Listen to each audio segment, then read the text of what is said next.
Bonjour à tous, on va donc démarrer sur cette conférence autour de l'autoconsommation et du photovoltaïque.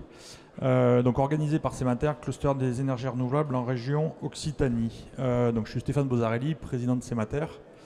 Un petit mot sur qui on est. Cluster, association qui regroupe 70 adhérents de toute la filière des énergies renouvelables en région Occitanie. L'enjeu pour nous étant d'accompagner le développement des entreprises et de développer le business de nos adhérents par tout un tas d'actions, typiquement comme celle-ci, de façon à pouvoir parler de nos sujets et les vulgariser et faire en sorte qu'ils soient connus et reconnus. Tout adhérent rentre chez Semater en signant notre charte éthique, qui est le fondement de notre action. Et c'est une association qui est née en 2009, donc il y a 15 ans, au mois de novembre. Une dynamique engagée, on partage un certain nombre donc, de valeurs, on l'a vu, on bosse sur des sujets de biodiversité, sur des sujets d'agrivoltaïsme, sur des sujets d'acceptabilité, sur des sujets très très larges. On adresse aussi les enjeux de l'éolien offshore en flottant en région Occitanie, on est coporteur de la marque Windoc, donc avec la région, avec ADOC et le pôle mer Méditerranée. Voilà pour la présentation rapide de Semater. Si vous avez des questions à la fin, n'hésitez pas. Le programme, donc je vais vous brosser rapidement les grands principes de l'autoconsommation et les différentes façons de faire. On aura ensuite l'intervention de Valérian Cantegril N6 sur les enjeux réglementaires. Ensuite, on devait avoir l'intervention de LM Soleil, Thomas Dullière, mais qui ne se sent pas bien, donc a priori il va falloir que je le remplace au pied levé. Ensuite, on aura une intervention sur l'autoconsommation collective de Stéphane Châtenay, TVNR. Et on finira sur les enjeux de stockage qui vient compléter évidemment les sujets d'autoconsommation et de solaire par Thomas Reich de chez Cirea. Donc je vais attaquer sur les grands principes du solaire globalement et de l'autoconsommation plus particulièrement. Une installation solaire classique, basique, telle qu'on la connaît depuis 10 ans, c'est des panneaux solaires, un onduleur et je réinjecte toute l'énergie produite sur le réseau, je vends tout au réseau. Deuxième option, autoconso individuel. Dans ce cas-là, je produis et je viens consommer sur mon bâtiment une partie de ma production, le réseau faisant la pointe pour les moments où je ne produis pas. Ça, c'est de l'autoconsommation individuelle. Vous verrez le petit sigle ACI qui va revenir dans les présentations. Et ensuite, autoconsommation collective. Là, j'ai une production, ou deux productions, ou trois productions qui injectent sur le réseau Enedis. Et derrière, on va vendre cette énergie à différents consommateurs, que ce soit un consommateur industriel, du privé, enfin du particulier, ou un immeuble ou une collectivité. Là, on est vraiment sur une logique de production-consommation en circuit court, tout en passant par le réseau, ce qui... voilà, vous verrez un peu tout à l'heure le détail du fonctionnement de ce type de sujet d'autoconso collective, qui a quand même trois règles principales. C'est que c'est maximum 3 MW, c'est 2 km, on doit avoir toutes les installations et points de consommation dans un rayon de 2 km, et puis création d'une PMO, c'est pareil, ça vous sera détaillé après. Les histoires du périmètre, la base c'est 2 km, avec des extensions possibles à 10 km ou à 20 km, en fonction de comment vos communes sont classées. Commune urbaine, Toulouse par exemple, on est sur 2 km max pour une opération d'autoconso collective. Commune périurbaine rurale et commune rurale, en fonction de leur code INSEE, on peut avoir des dérogations et donc étendre les périmètres d'intervention d'une opération d'autoconso collective. Vous aurez un exemple tout à l'heure de présentation et de l'impact économique d'une opération. Globalement, ce qui est important dans une opération d'autoconsommation, quelle qu'elle soit, que ce soit de l'autoconso collective ou de l'autoconso individuel, c'est la compréhension des différents termes. Typiquement, on a le taux d'autoconsommation, qui est la production solaire, production solaire consommée divisée par la production solaire totale, et le taux d'autoproduction, qui elle est la production solaire consommée divisée par la consommation totale du site. Une installation d'autoconsommation, si on veut la faire correctement, il faut commencer par avoir une analyse fine de ses consommations. Vous ne pourrez pas avoir des niveaux d'autoconsommation intéressants vous ne pourrez pas avoir des valorisations intéressantes sur un profil de consommation qui n'est pas adapté. Typiquement ici, vous avez en orange la consommation d'un site de bureau. Donc on voit que pendant la semaine, ça consomme en journée et ça ne consomme pas le week-end. Et on est venu coller une courbe de production solaire. Donc on voit qu'on va avoir un peu de perte d'énergie qui va être réinjectée sur le réseau ou perdue. Mais globalement, c'est un site où on a plus de 80% de valorisation de la production solaire. A l'inverse, sur l'autre, vous avez une salle de spectacle. La salle de spectacle, en général, elle est ouverte plutôt en fin de journée, pas trop la semaine. Et donc globalement, la conso en semaine, elle est plutôt basse, un peu le vendredi soir, un peu le samedi soir, à des moments où on ne produit pas beaucoup.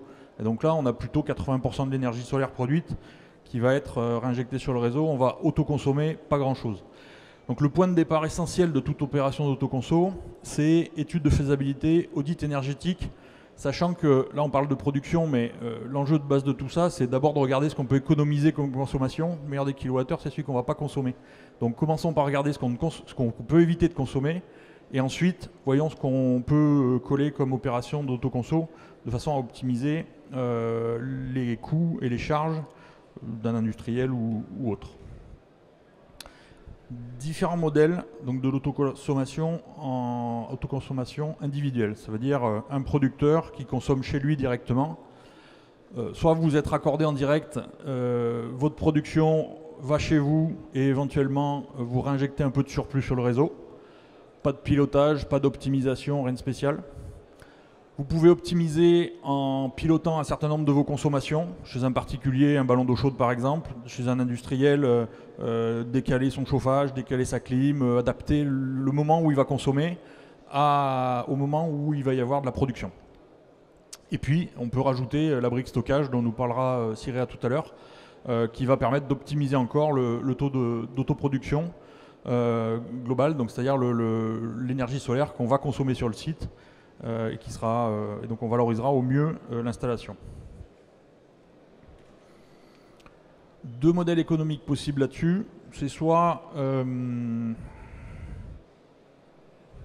vous êtes en autoconsommation totale, ça veut dire que vous allez considérer que vous consommez tout, et donc vous n'avez aucune réinjection sur le réseau, vous consommez 100% de ce que vous produisez. Soit vous avez une deuxième option qui est la vente de surplus. Donc vous allez consommer ce dont vous avez besoin et le surplus va être injecté sur le réseau et éventuellement vendu, notamment à EDF-OA, dans le cadre des tarifs d'achat inférieurs à 500 kW aujourd'hui. Vous pouvez vendre donc le surplus de votre production si vous ne la consommez pas. Après, sur des projets plus gros, les enjeux sont un peu différents.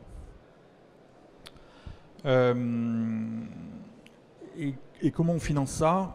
Deux grandes options. L'option, c'est le client qui finance son installation. Donc un industriel va investir sur ses panneaux solaires et du coup minimiser ses coûts d'alimentation électrique de son fournisseur. Soit via un tiers investisseur. Donc c'est un tiers, une entreprise de production d'énergie qui va venir faire l'installation chez vous. Et soit vous proposez un contrat de fourniture d'énergie ou une mise à disposition de l'installation pour que vous puissiez consommer l'énergie produite. Du coup, dans ce cas-là, vous n'avez pas l'investissement à porter et vous bénéficiez quand même de réductions de prix de l'énergie qui sont assez conséquents, notamment sur ces enjeux d'autoconsommation individuelle. Donc on est sur le même site et on est en amont du compteur. On vient effacer, au-delà de l'énergie, on vient effacer aussi les taxes, notamment le TURP ou la CSPE, et ça a des impacts qui sont forts. Ce qui n'est pas le cas en autoconso collective. Après, il y a différents montages possibles sur le tiers investissement qui, vu qu'on est en France, rien n'est simple forcément. Et donc, mais ça se fait et ça se fait plutôt bien. C'est une présentation normalement que faisait la région, donc j'ai laissé la fin du slide. Il y avait en 2017 jusqu'à 2020 des aides régionales pour soutenir l'autoconso. Il y a donc aujourd'hui dans le cadre des arrêtés tarifaires la vente de surplus qui permet, même si on ne consomme pas tout, de valoriser correctement l'énergie et d'avoir des installations rentables. Il y avait des aides du FEDER, mais qui a priori se sont arrêtées il y a peu. Il y avait une aide au désamiantage, mais qui a été victime de son succès. Et donc je ne sais pas si elle est reconduite cette année, je ne crois pas, enfin l'année prochaine. Et puis il y a Toulouse Métropole qui a mis en place une prime pour les bâtiments neufs et le tiers financement qui peut aller jusqu'à 25% de LED. Donc on vous a mis le lien pour vous renseigner. Voilà. Bon, voilà rapidement posé les quelques grands... Je vous la remets, madame. Voilà rapidement posé les quelques grands principes de l'autoconso. Vente totale d'énergie, autoconso individuelle, autoconso collective. Et tout ça pouvant s'optimiser avec du pilotage, avec du stockage. Donc c'est un peu tout ce qu'on va balayer aujourd'hui et c'est un peu tout ce qu'on va vous présenter sur les différents sujets. Et on va attaquer par les enjeux plus légaux, on va dire, les obligations réglementaires, notamment pour la solarisation des parkings et des bâtiments, qui est le morceau un peu hard. Donc on vous l'a mis au début et c'est Valérian qui s'y colle.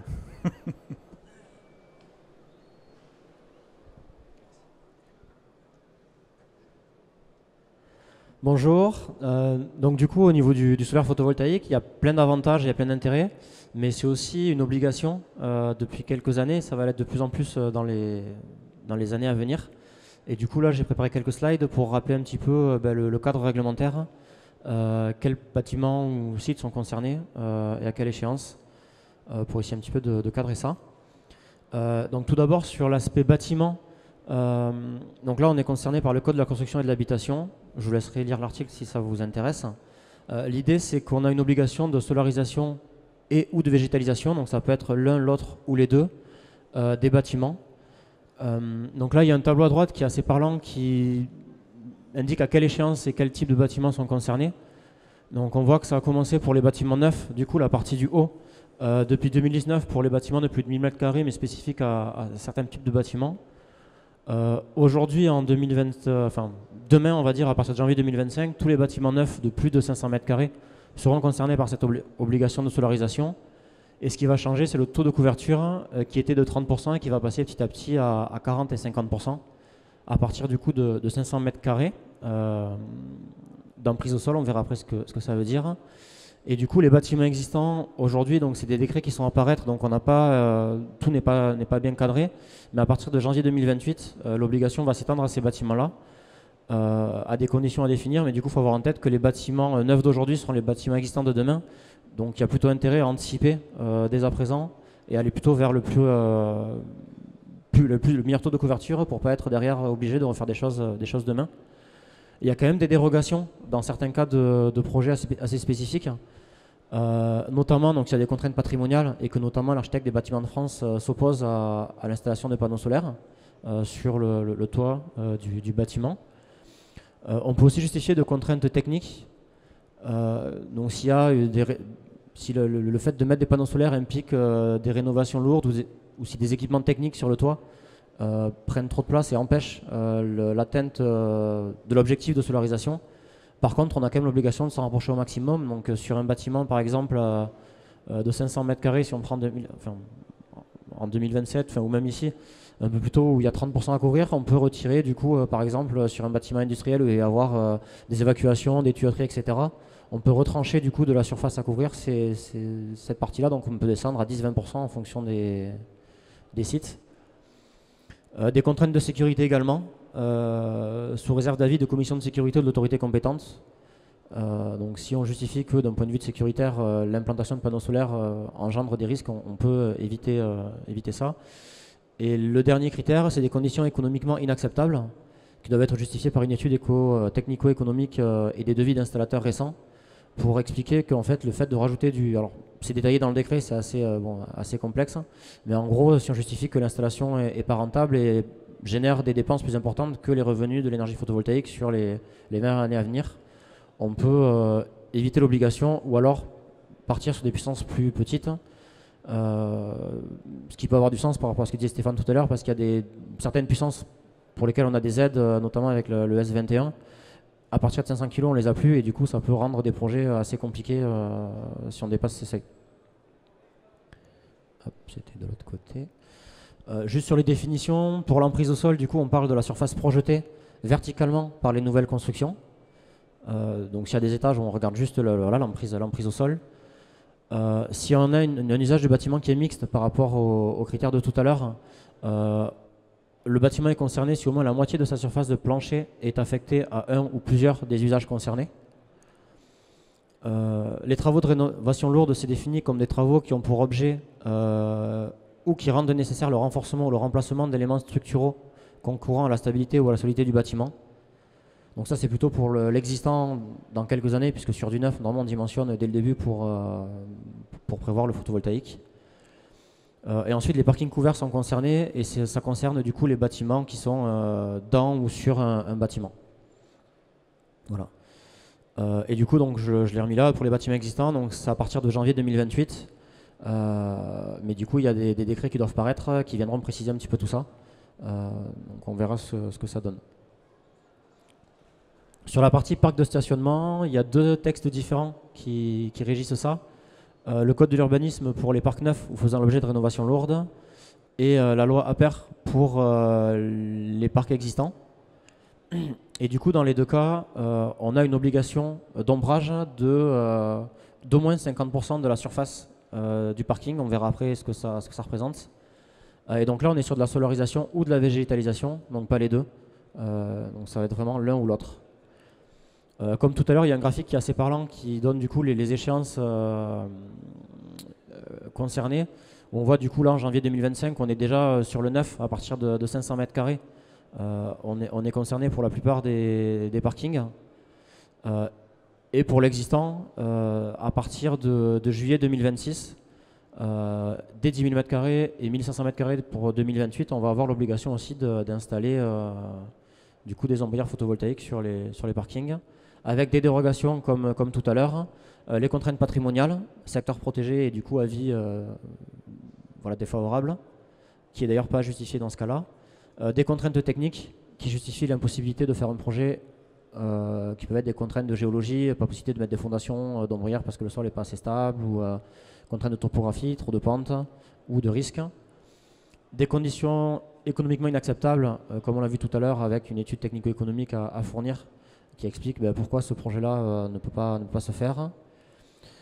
Et également, s'il y a une modification planifiée du parc de stationnement, programmée déjà dans les années à venir, et auquel cas c'est une dérogation temporaire, donc l'obligation s'applique, mais c'est juste qu'on peut la repousser un petit peu à la rénovation lourde pour faire ces travaux.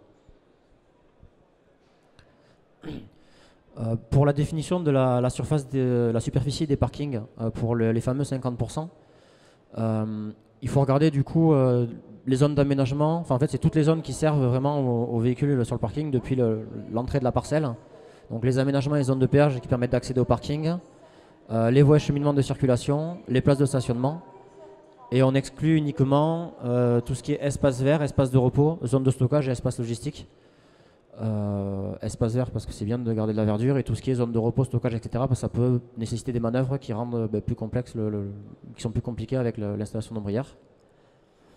Les rénovations lourdes du coup, qui étaient dans le tableau précédent, donc c'était pour voilà, pour les concernés donc au même titre que les parcs neufs. C'est les rénovations du coup sur lesquelles on fait un remplacement total du revêtement. Sur au moins la moitié de la superficie du parking. Et du coup, c'est cumulatif, donc sur 15 ans. S'il y a des travaux, on ne peut pas éviter cette réglementation-là en disant je fais 25% aujourd'hui, 25% dans 5 ans, 25% dans 5 ans, dans 10 ans. Ils prennent sur 15 ans, et s'il y a plus de 50% du parking qui est refait dans les 15 années, on est soumis à cette obligation de solarisation. Et ensuite, pour la superficie de l'ombrage prodigué par les ombrières, c'est quand même assez important. Du coup, c'est pas la surface des panneaux qui compte, c'est vraiment la projection verticale au sol de l'ombrière ou du panneau associé. En général, les ombrières sont penchées, donc il y a un peu plus de surface de panneau que de surface projetée, donc il faut faire attention à ça dans le calcul des 50%. Sachant qu'aujourd'hui, avec des ombrières, on a tendance quand même on peut facilement couvrir plus de 50% des places de parking sous réserve de contraintes techniques. Mais si on veut vraiment se limiter aux 50%, il faut faire attention à bien calculer la surface concernée. Et du coup, il y a des sanctions qui sont définies. Il n'y en a pas pour le neuf, puisque le neuf, le PC n'est pas, pour les bâtiments, le PC n'est pas autorisé, donc voilà, il n'y a pas de bâtiment. Sur les ombrières, il y a des sanctions du coup qui sont en dessous de 10 000 m², on va être à 20 000 € par an de pénalité pour le propriétaire. Et au-delà de 10 000 m², 40 000 € par an de pénalité à payer. Il y a quelques spécificités pour les ICPE que j'ai résumées ici, mais qui sont assez bien détaillées sur un document de la DFLN qui a été mis en 2020. Notamment sur le taux de couverture, il faut retirer du coup toutes les surfaces de toiture occupées par des dispositifs prescrits par le Code de l'environnement et les arrêtés préfectoraux, donc des bandes de circulation, des espaces d'évacuation, etc. L'obligation ne s'applique pas si ces dispositifs occupent plus de 70% de la toiture, ce qui n'était pas le cas sur les autres bâtiments.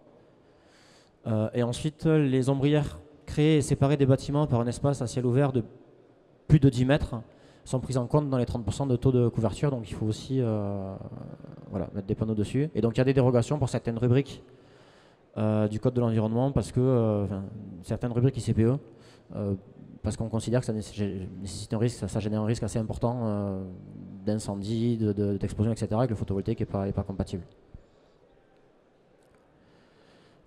Voilà, et du coup une dernière slide pour dire juste que le photovoltaïque et ses obligations, il faut le faire, mais il y a aussi d'autres co-bénéfices, notamment en lien avec la RE 2020 et le décret tertiaire, qui sont notamment pour la RE 2020, qui va donner du coup des obligations de réduction des émissions liées à l'activité. Du coup, l'énergie photovoltaïque va du coup permettre de diminuer directement la consommation d'énergie primaire, donc la CEP totale. Ça va diminuer aussi la consommation non renouvelable. Par contre, ça augmente un petit peu l'impact au changement climatique lié en phase chantier. Et dans le cadre du décret tertiaire, l'énergie autoconsommée contribue à la baisse des consommations. Donc on peut déduire du coup l'énergie photovoltaïque qui va être consommée sur le site aux consommations. Attention par contre, sur des projets, donc on l'a vu tout à l'heure, il peut y avoir des projets en vente totale ou en autoconsommation avec vente du surplus. L'énergie qui n'est pas consommée sur site et qui est réinjectée sur le réseau et revendue n'est pas prise en compte là-dedans. Et on peut aussi parler, je ne l'ai pas mis là, mais sur la partie parking, il y a aussi des obligations de mise en place de bornes de recharge sur les parkings, et le fait de mettre des ombrières photovoltaïques, ça permet aussi de profiter de ces travaux-là pour passer les câbles, mettre des bornes de recharge, et en plus aujourd'hui il y a des systèmes de pilotage qui permettent d'avoir aussi des charges intelligentes qu'on peut régler par rapport aussi à la production solaire pour avoir une charge gratuite ou en tout cas pas très chère. Voilà, et puis là j'ai juste une slide de synthèse qui rappelle donc au plus tard en 2028, donc ça va aller très vite parce qu'un projet, ça met quand même entre 6 mois et quelques années à sortir. Tous les bâtiments à partir de 500 m² et 1500 m² seront concernés, donc il faut vraiment anticiper parce qu'en 2028, ça sera trop tard, il y aura forcément un décalage. Sachant qu'aujourd'hui on connaît les conditions, les aides de l'État, les obligations d'achat, les tarifs qu'il y a et les aides qu'il y a. Demain on ne sait pas ce qu'il y aura. Et en général quand c'est réglementaire, automatiquement les aides diminuent d'autant, donc voilà, faire attention. Ça peut contribuer à l'atteinte d'objectifs du coup d'autres réglementations, notamment RE 2020 décret tertiaire. Donc l'anticipation, je l'ai déjà dit.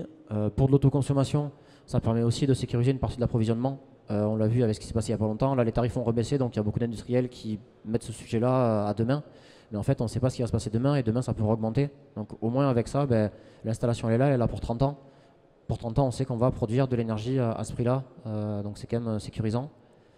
Et donc ça, c'était une petite... pour passer la main à la suite, du coup, on peut faire des projets en finançant propre ou en faisant appel à un tiers exploitant si on n'a pas envie, si on ne peut pas porter la charge de l'investissement du projet et envie de gérer aussi ce qui se passe. Et du coup, là, c'est Stéphane qui va improviser sur la suite. Merci beaucoup. Donc effectivement, Thomas est souffrant, donc je vais faire à sa place. Deux présentations du coup sur les deux options possibles, c'est-à-dire le propriétaire fait son investissement, c'est ce qu'on va voir là, et deuxième option, investissement sur le solaire par un tiers investisseur. Donc la solution où le propriétaire, l'industriel, enfin celui qui est propriétaire de son bâtiment ou de son parking fait son investissement, vous avez des entreprises donc comme LM Soleil par exemple ou des installateurs divers et variés qui sont en capacité de vous faire des propositions clés en main avec études, urbanisme, foncier, etc. et installation complète du bâtiment, des ombrières, de la toiture en fonction de votre projet. Donc là il nous a mis un coût en exemple d'une centrale de 100 kg qui fait environ 600 m² en toiture qu'il vend aux alentours de 85 000 €. En termes de timing, donc vous avez, une fois la validation du devis faite, une phase d'instruction du permis de construire. Donc là on raisonne sur un bâtiment neuf complet. Ensuite vous avez, une fois que le permis est validé, on peut faire notre demande de raccordement pour voir combien Enedis va nous demander pour raccorder l'installation. Donc c'est délais qui sont cumulatifs, c'est-à-dire globalement 3-4 mois pour le permis et 3 à 6 mois pour la demande de raccordement. Une fois qu'on a validé la demande de raccordement, qu'on a monté le financement, s'il y a besoin d'un financement côté client, on lance donc les travaux, le terrassement, voirie, réseau, etc., construction, de façon à démarrer, enfin avoir une mise en service qui arrive, si tout se passe bien, entre 12 et 14 mois et souvent un peu plus. Et on part pour une installation qui, effectivement, on disait 30 ans tout à l'heure. Aujourd'hui, on a des panneaux qui ont une quarantaine d'années, qui sont toujours à 80% de leur puissance nominale. Et donc, on est vraiment sur des installations long terme, à deux conditions. Il faut les entretenir quand même régulièrement et correctement. Il faut les faire suivre par un électricien.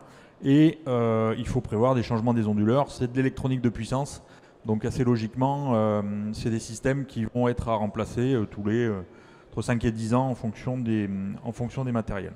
Donc là, on est vraiment sur la logique, moi industriel, moi propriétaire, j'investis sur ma toiture, j'investis sur mon bâtiment. Et du coup, l'électricité produite vient directement diminuer mes factures de mon fournisseur. Et c'est comme ça que je fais mon équilibre entre l'investissement que ça m'a coûté et étalé sur 15 ou 20 ans, le moindre coût de mon électricité.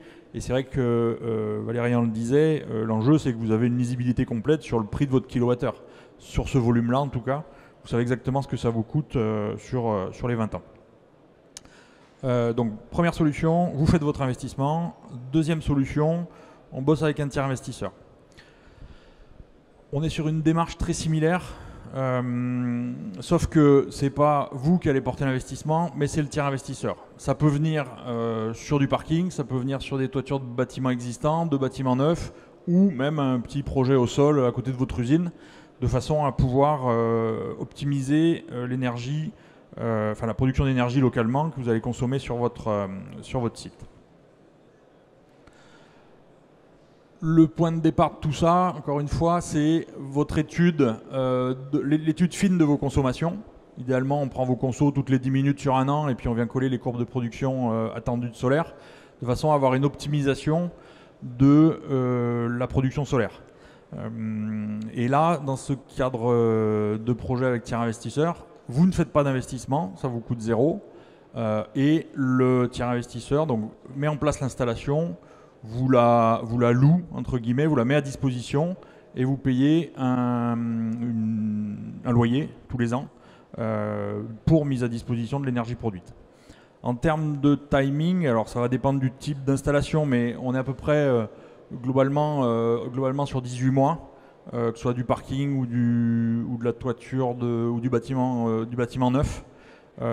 Pareil, instruction de permis de construire, instruction de la demande de raccordement et le temps des travaux derrière. Donc là, la grosse différence, c'est pas d'investissement pour le propriétaire.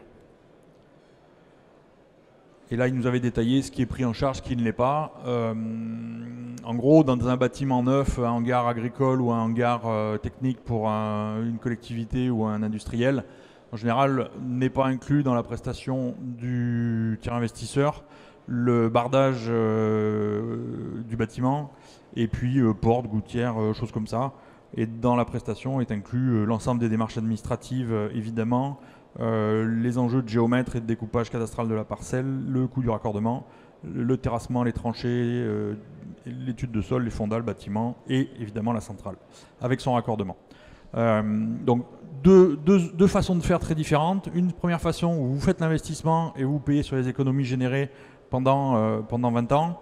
Deuxième façon, pas d'investissement apporté, ce qui vous permet, le cas échéant, de garder vos moyens de financement pour votre outil de travail, pour votre cœur de métier. Et ça vous permet quand même de faire des économies sur votre coût d'électricité et là aussi d'avoir de la lisibilité dans le temps sur le prix de cette électricité solaire. On va passer à la troisième option qui est l'autoconsommation collective dont va nous parler Stéphane Châtenay.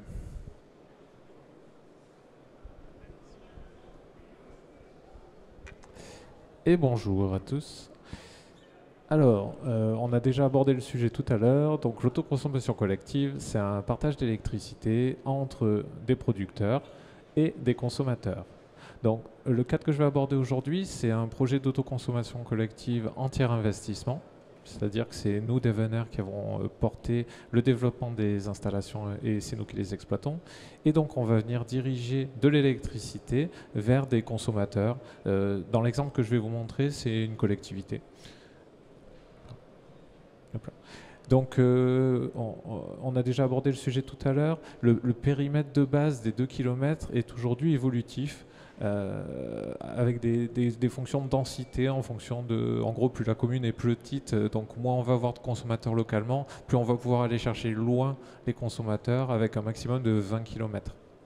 Après, c'est vraiment des périmètres maximum, même si on fait une dérogation, on prendra vraiment, enfin, quand on fait la demande de dérogation là déjà, qui vont vraiment prendre la distance la plus lointaine, qui peut être à 12, 14, voilà, c'est vraiment le maximum, les 20 km. Après, c'est intéressant d'aller réfléchir à un projet local. Donc, par exemple, si on a une zone d'activité, une zone industrielle, il y a vraiment des sujets à aller chercher, à aller discuter et vraiment faire travailler le maillage local dans une démarche vraiment collaborative pour aller partager de l'électricité. Comme tout à l'heure, donc comme pour la CI, on va aller regarder les consommations. Donc on va aller chercher, on en a abordé tout à l'heure le sujet, c'est des points de consommation 10 minutes. La seule différence, c'est que là, on ne va pas avoir un seul consommateur, on va avoir un foisonnement de consommateurs.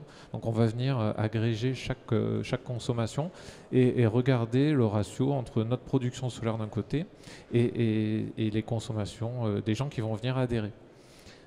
Après, en prenant les subtilités, donc en étudiant la typologie de tarifs, des composantes, les tarifs en hiver, les tarifs en été, en fonction des différentes composantes.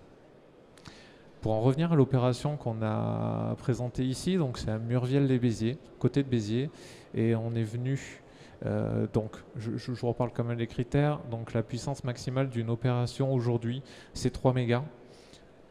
Donc ça veut dire qu'on peut faire des installations jusqu'à 3 mégas, mais on peut avoir plusieurs installations de 100, 200, 500, et c'est le foisonnement qui ne doit pas dépasser les 3 mégas. Une distance maximum de base, donc de 2 km, je l'ai dit tout à l'heure, et la constitution d'une PMO, donc la personne morale organisatrice. Je reviendrai tout à l'heure sur ses fonctions. Donc dans le cadre qui nous intéresse ici, on a réalisé une installation on a équipé, c'est la caserne des pompiers et le centre technique municipal avec une petite installation qui fait 220 kW crête, ça fait à peu près 1000 m² et 288 MWh de production. Voilà, avec un schéma donc particulier.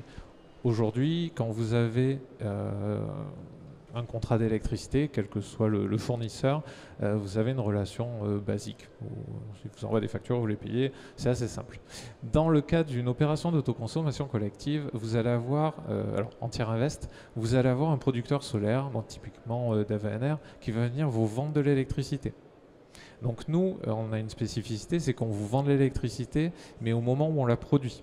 Ce que je produis à 10 heures, je vais devoir vous le vendre à 10 heures. Il n'y a pas de déphasage entre ce que je produis et le moment où je vous le distribue. Donc producteurs et consommateurs vont venir adhérer à cette fameuse PMO.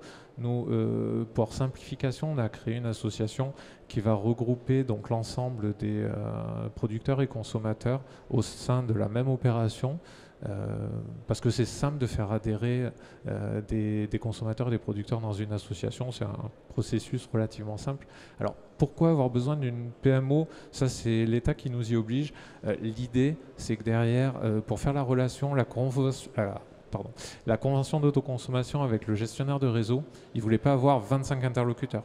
Donc au final, ils ont un seul interlocuteur qui est le responsable de la PMO et qui va venir piloter le dossier. Donc cette PMO, elle déclare en fait les puissances de consommation, les puissances de production, le nombre de consommateurs, le nombre de producteurs et la clé de répartition. C'est-à-dire comment on va distribuer l'énergie entre celles qui produisent à l'instant T et comment on la répartit. Après, le gestionnaire de réseau, lui, il va être le garant de l'opération. C'est lui, par l'intermédiaire des compteurs communicants, typiquement Linky, qui va venir faire les plus et les moins pour pas qu'il y ait de double facturation. Il ne faut pas que ce que nous on va vous facturer sur la production solaire, elle vous soit refacturée par ce qu'on appelle le complément, donc type par exemple EDF. Et ça marche aujourd'hui plutôt très bien.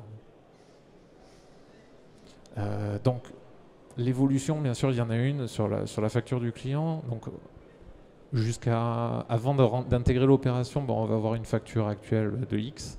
Et demain, quand vous rentrez dans l'opération, vous allez avoir deux factures, ce que je disais. Une facture pour la partie solaire, une facture pour la partie complément et une zone d'économie. Alors pourquoi? Parce qu'en fait, la facture que nous on vous vend, la facture solaire, le coût du kilowattheure est moins cher en fait que celui que vous allez payer chez votre fournisseur. Et dans le cadre du tiers invest, l'investissement photovoltaïque il est égal à 0 puisque c'est nous qui portons les investissements et on peut même faire un petit loyer de mise à disposition quand c'est possible.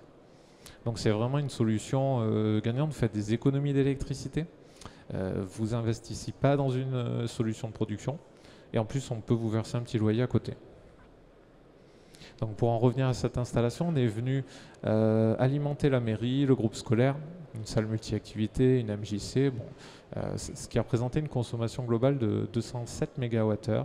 Et donc sur ces 207 MWh, on est venu couvrir 41% avec notre installation. C'est-à-dire que notre installation aujourd'hui, elle permet de couvrir 40% de la consommation de ces 4 sites avec de l'énergie produite localement par le photovoltaïque. Après, là, je vous ai mis un détail, c'est vraiment par rapport aux tarifs de la commune. Donc, il y a les détails entre, il y avait des sites en C5, anciennement tarifs bleus, et des tarifs jaunes, et les coûts que nous, on affiche. Nous, on a pris le parti simple de ne pas faire de distinction, que ce soit des tarifs C4, C5, on applique le même coût, puisque le coût qu'on calcule va être basé plus sur notre coût d'investissement, qu'on va amortir sur la durée de fonctionnement et d'exploitation de la centrale. Quand on regarde sur ce principe-là, on arrive quand même à générer 20% d'économie sur le budget de la commune, ce qui représente après en numéraire à peu près 12 000 euros. Donc voilà, la commune elle réalise une économie de 12 000 euros sur un budget de base de 60 000 euros sans rien faire. Plutôt sympathique. Après, l'échelle d'une zone d'activité, donc pour réfléchir plutôt sur un aspect industriel, qu'est-ce qu'on peut faire? On peut équiper des toitures, on peut bien sûr équiper ces parkings, on l'a vu tout à l'heure, il va y avoir des obligations, il y en a qui sont déjà là, il y en a qui sont à venir. Dans notre cas de système, on ajoute aussi les bornes. On l'a parlé, donc soit des bornes sur des sites isolés, soit sur des bornes qui sont directement reliées avec nos ombrières. Tous ces systèmes-là peuvent rentrer dans notre solution FlexENR et ça vous permet d'avoir un système maillé à l'échelle d'une zone d'activité par exemple. L'avantage de ce système, vu que on vous fournit de l'électricité, on peut s'adapter à votre typologie de prix. C'est-à-dire que typiquement, en ce moment, les tarifs marché de gros sont assez bas. Donc on peut avoir par exemple des prix d'heures, on va dire les heures été, très basses. Et bien on sait mettre notre système en pause. C'est-à-dire qu'on va pouvoir désactiver la partie ACC pendant l'été où on aurait peut-être un tarif un petit peu plus cher. Et l'hiver, on va venir vous réactiver le système. Ça, c'est pour vous montrer que c'est ultra flexible. On fait une déclaration, et bien, tous les mois, on va donner une déclaration à Enedis et en fonction de cette déclaration, on va pouvoir s'adapter. Après, ça permet aussi de valoriser l'énergie fournie sur les bornes puisqu'on va valoriser de l'énergie solaire, donc on peut avoir des prix très attractifs et dynamiques en fonction du pilotage des bornes. Et dans notre offre, c'est vrai que je ne l'ai pas abordé, mais c'est une offre sans engagement, donc on peut rentrer, sortir de notre système. Donc après, ça c'est voilà, les arguments sur notre offre FlexENR. Donc sans parler d'agir pour la planète, bien sûr, le photovoltaïque c'est toujours un bon point. Mais ça permet d'acheter de l'énergie produite localement, de faire des économies bien entendu sur sa facture, ça c'est quand même le premier point, mais également en fait, d'avoir une certaine forme de stabilité. On l'a vu. Il y a à peu près 2 ans, il y a eu des explosions sur les prix de l'électricité. Donc aujourd'hui, ça tend à se réguler. Mais effectivement, demain, ni vous ni moi, on est capable de se projeter, de savoir quel prix va être l'électricité. Et bien sur les 20, 30, 40% de l'électricité que nous, on va vous fournir, sur 20, voire 30 ans, on sait le coût. Donc c'est-à-dire que vous sécurisez finalement une partie de votre électricité grâce à ce sujet-là. Et c'est écrit tout en bas, sans avoir apporté l'investissement. Voilà, je crois que j'en ai fini, merci.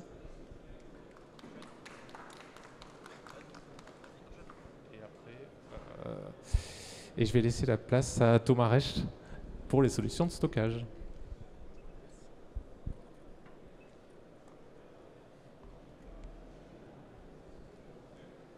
Donc après les présentations d'autoconsommation collective, je vais vous parler des solutions de stockage. Donc comme le disait Stéphane en introduction de cette conférence, l'intérêt du stockage, c'est pour justement améliorer ce taux d'autoproduction et de valoriser le surplus solaire. Donc avant toute chose, Cirea, nous on est basé à Castres, dans le Tarn, donc ça va faire 30 ans que la société existe et on développe donc à différentes échelles des solutions de stockage et de pilotage de l'énergie. Donc nous on est parti d'un créneau simple de produire du photovoltaïque, c'était bien, mais de pouvoir en profiter pleinement c'est encore mieux, notamment grâce à l'introduction et l'utilisation de stockage et de pilotage de l'énergie. Donc sur cette slide-là, vous pouvez voir les différentes solutions que l'on peut proposer, du résidentiel jusqu'au professionnel. Donc je vais commencer très rapidement pour le résidentiel. Donc le principe est relativement simple. Donc vous avez une production photovoltaïque locale sur votre maison en l'occurrence. Dans un schéma classique avec de l'autoconsommation et de la revente, vous produisez, admettons, à 18 h et vous revendez le surplus solaire à aujourd'hui 13 centimes. Et dans un schéma avec notre solution à nous, avec notre armoire et notre gestionnaire, on stocke le surplus et il est déstocké, admettons, à 19 h, ce qui vous fait un gap, à aujourd'hui, d'éviter la revente à 13 centimes pour pouvoir en bénéficier en dehors des périodes d'ensoleillement et d'avoir la capacité de stockage et de solliciter cette énergie et du coup solliciter le réseau à minima, moins solliciter le réseau. Donc ça c'est le schéma de principe du résidentiel, mais je vais passer rapidement du coup à l'industriel parce que le système reste rapidement le même. L'avantage aussi sur le résidentiel et que l'on a dupliqué aussi sur le monde industriel, c'est les modes de pilotage.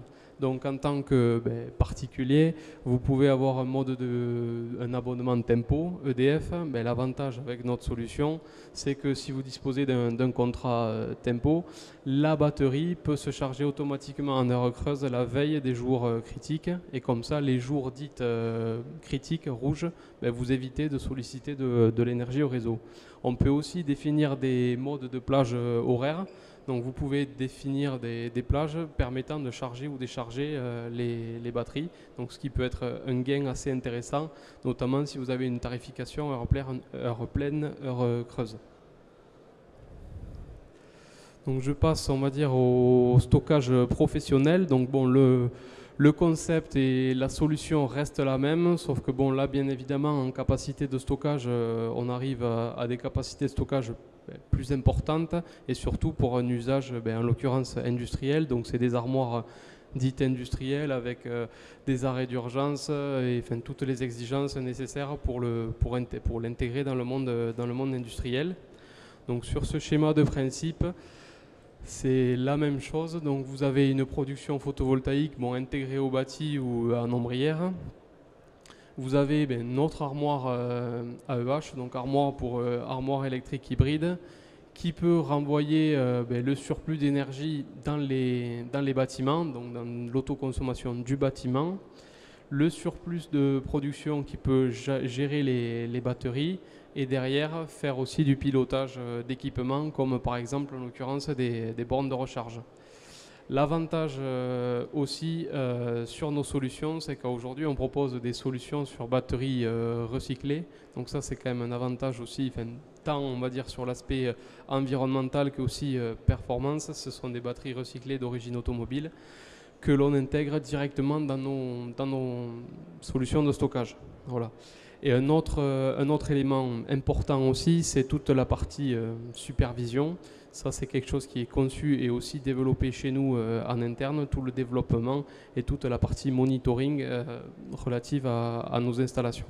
Donc ça nous permet notamment de gérer le pilotage ou gérer par exemple un parc de bornes de recharge ou gérer par exemple la tarification dynamique heure pleine, heure creuse pour organiser ou pas le stockage. Donc là, typiquement, sur ce schéma-là, c'est un syndicat d'électrification. Vous avez une production locale photovoltaïque en ombrière.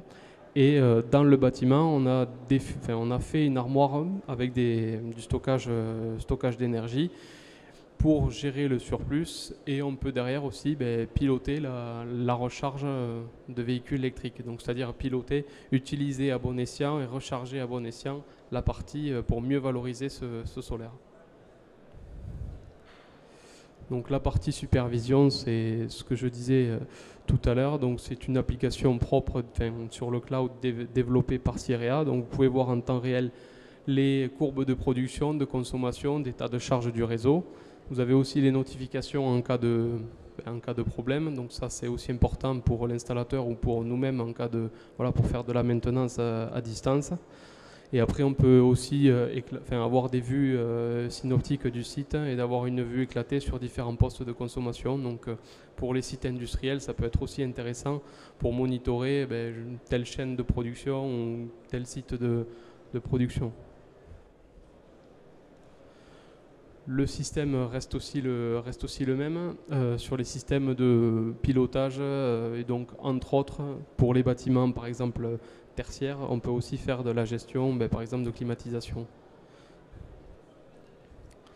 Et là j'en arrive au stockage, on va dire, de grande capacité. Donc ça c'est sur la slide de départ, c'était la troisième image. Donc ça c'est ce qu'on appelle communément chez nous un shelter.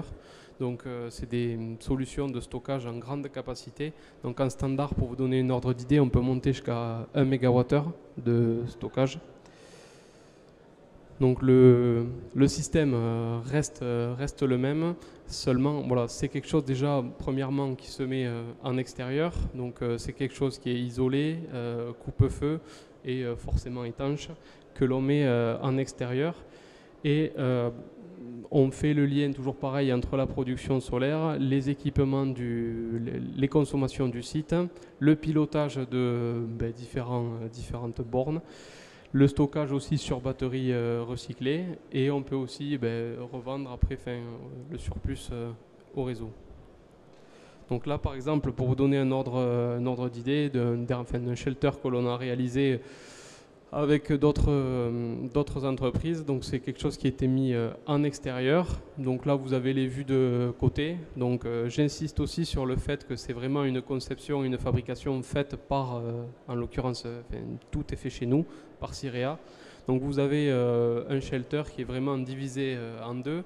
Vous avez un côté toute la partie protection, donc tout ce qui est protection AC, protection DC, protection foudre, toute la partie conversion, donc tout ce qui est onduleur de chaîne, et de l'autre côté toute la partie stockage, donc ce qu'on appelle des strings de batterie, avec un module de gestion, un BMS.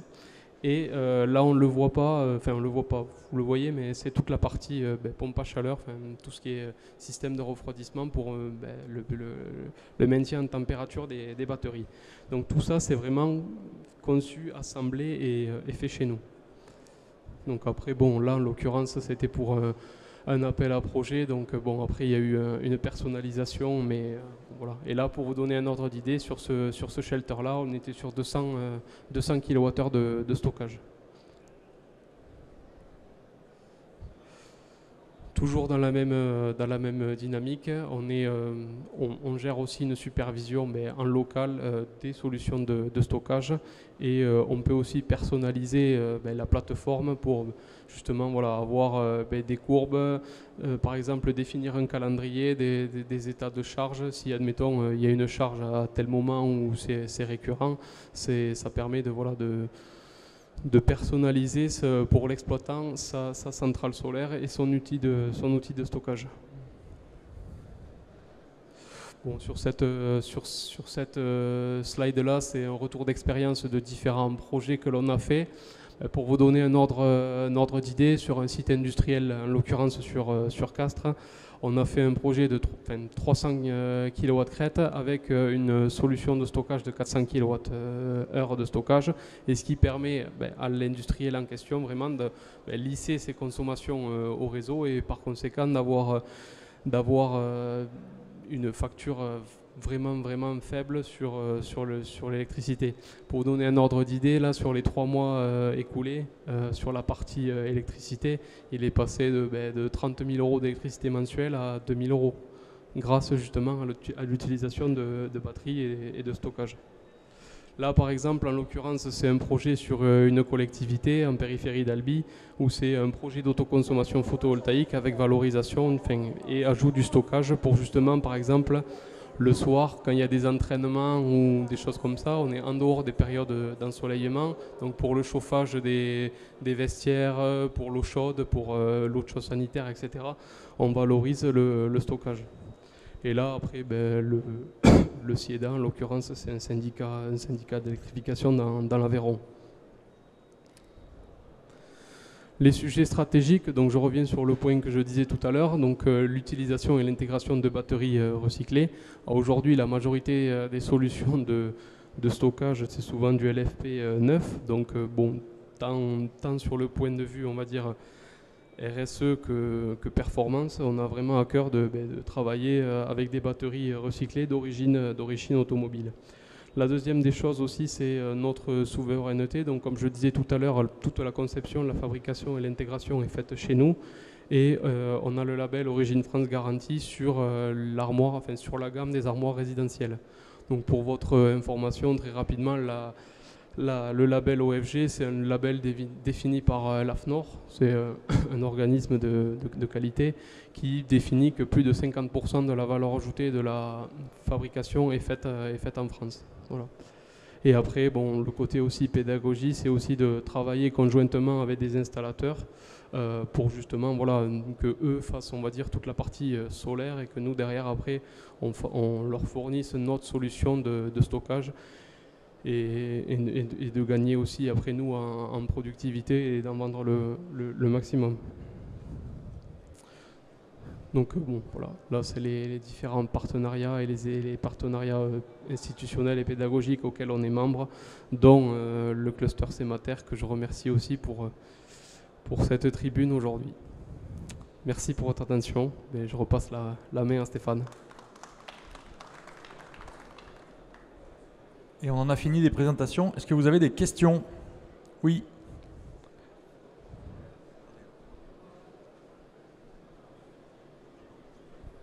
Bonjour à tous. J'en profite justement que vous veniez juste de finir par rapport au stockage. Est-ce que vous aviez réfléchi potentiellement un jour à du stockage hydrogène ou un peu plus innovant que des batteries? Oui, alors justement, c'était à l'étude, via un projet, via l'ADEME, faire du stockage hydrogène que l'on a fait. Alors après, aujourd'hui, à l'échelle industrialisation, on ne le fait pas parce que les rendements aujourd'hui ne sont pas ceux les plus intéressants, mais effectivement, c'était une des pistes que l'on a faites et dont on a fait un projet avec l'ADEME là-dessus. Oui. Mais bon, c'est vrai qu'aujourd'hui, d'un point de vue intégration et rendement, on est sur des batteries, en l'occurrence recyclées de NMC, nickel, manganèse, cobalt. L'enjeu pour le stockage hydrogène, c'est les prix. Aujourd'hui, le prix de l'élec qui rentre, ça représente 70% du prix de l'hydrogène derrière. Et le fait de le reconvertir une deuxième fois en électricité, en repaume, c'est aujourd'hui absolument pas rentable. Techniquement, c'est parfait. Dans la réalité, économiquement, on n'y est pas du tout. Autre question? Tout était parfaitement clair. Écoutez, je vous propose de conclure. Merci beaucoup de votre présence. Merci à l'ensemble de nos intervenants. Et puis, si vous avez des questions, si vous souhaitez qu'on vous envoie les slides, contact@cemater.com et on vous fera passer les slides. Comme ça, si vous souhaitez avoir les différents éléments qu'on a présentés aujourd'hui. Merci beaucoup.